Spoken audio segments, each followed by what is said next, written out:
The Road to Work, a job seeker's guide to vocational rehabilitation.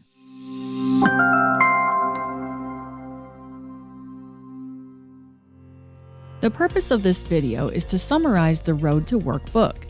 This book is an overview of vocational rehabilitation, VR. The full book will be given to all applicants. VR is a state-federal partnership program whose purpose is to assist individuals with disabilities to achieve competitive, integrated employment. This means that VR focuses on jobs that pay at least minimum wage and allow participants to work in settings with non-disabled peers. A major focus of the VR program is to ensure that the individual is the driving force behind their rehabilitation program. Your input will be sought throughout the process, including goals and services. Currently, Indiana VR is operating under order of selection. Each eligible applicant is placed into a priority category, with some experiencing a wait list for services. VR prioritizes working with eligible applicants. If you are placed in an unserved priority category, you will receive periodic communication from VR until you are able to be served.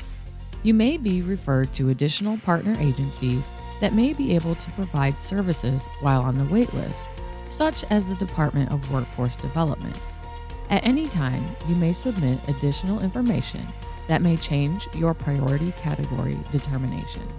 If you are found eligible for VR and placed in an open priority category, you will work in partnership with a professional VR counselor until you are employed in a job that is right for you, unless circumstances warrant case closure before your goals are achieved. We will talk more about case closure later. Your counselor will work with you to coordinate the delivery of all services required to achieve your employment goals, which can include employment services, training, assistive technology, and more. The VR program is non-discriminatory. Race, nationality, creed, age, gender, duration of residency, and type of disability are not factors in whether a person will receive services from VR. To file a complaint regarding discrimination, contact the Title VI ADA Coordinator at ddrsadcoordinator@fssa.in.gov. When you attend the intake appointment, you are completing an application for services.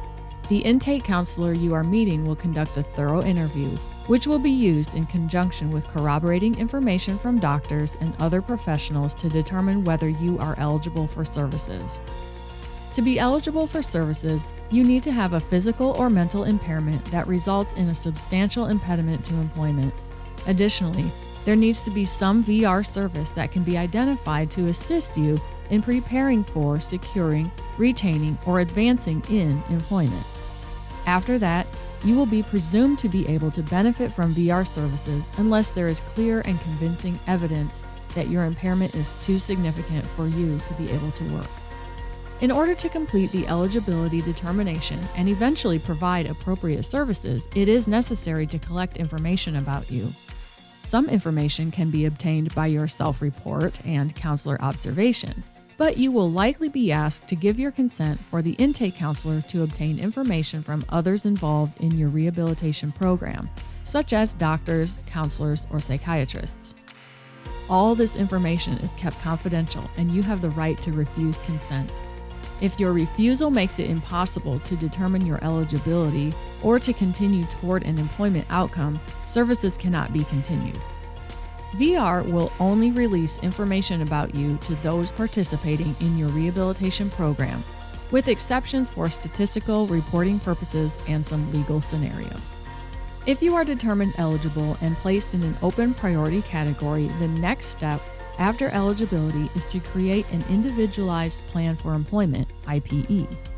In most cases, you will be transferred from the intake counselor who did eligibility to an ongoing counselor for this stage. The IPE outlines your planned employment outcome and the services that you will receive, along with some responsibilities and information about how the services will be paid. VR will provide services that are documented as vocationally relevant for you to achieve your employment outcome. In general, VR will provide services for you to achieve your goals. They do this at the lowest cost to meet your needs. VR cannot pay for any services that you received prior to your participation in the program or prior to approval and authorization by VR. Federal law prevents VR from paying for services if there are other benefits available to you. Your counselor may ask you to apply to other programs that may pay for certain services. After eligibility, your case with VR will be closed when you reach your employment goal. Other circumstances for closure include if you request closure, if your counselor is unable to contact you, if you become ineligible, or if you fail to cooperate. You have the right to reapply to the VR program in the future.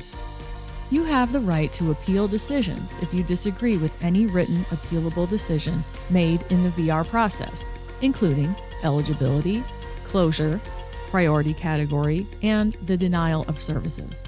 All appeal requests must be made in writing within 20 calendar days from the date of the decision or action with which you disagree. Indiana Disability Rights administers a client assistance program. This is available to you if you have questions or concerns about VR. This operates independently of VR and is free to you. Client Assistance Program, CAP, can be contacted at 4701 North Keystone Avenue, Suite 222, Indianapolis, 46205. The phone number is 317-722-5555, or your counselor can assist you in contacting CAP. Some additional programs with detailed information in the Road to Workbook include the following. Blind and Visually Impaired Services, BVIS, provides services to eligible Hoosiers who are blind or visually impaired. BVIS manages 3 programs: the Randolph Shepherd Business Enterprise Program, the Older Independent Blind Program, and the Confidential Report of Blindness. The Randolph Shepherd Business Enterprise Program provides entrepreneurial opportunities for legally blind clients of VR. These blind entrepreneurs manage a wide variety of food service operations, including cafeterias, coffee shops, vending locations, and highway area vending sites. The Indiana Older Independent Blind Program expands independent living services for people who are age 55 and older and have a severe visual impairment. Deaf and Hard of Hearing Services, DHHS, provides assistance to identify and find resources to meet the needs of deaf and hard of hearing individuals and their families throughout the state of Indiana. The Indiana Independent Living Services program encompasses 2 partnership areas. The first one is with the Centers for Independent Living. The second partnership is with the Indiana Statewide Independent Living Council. Independent living philosophy emphasizes consumer control, the idea that people with disabilities are the best experts on their own needs, having crucial and valuable perspective to contribute, and deserving of equal opportunity to decide how to live, work, and take part in their communities, particularly in reference to services that powerfully affect their day-to-day lives and access to independence. Centers for Independent Living are consumer-controlled, cross-disability, non-residential, private, nonprofit agencies that are designed and operated within local communities by individuals with disabilities. More detailed information about all these topics and some other helpful agencies will be included in your official copy of the Road to Work book. Please tell your counselor if you would prefer to receive an alternate format book. Thank you.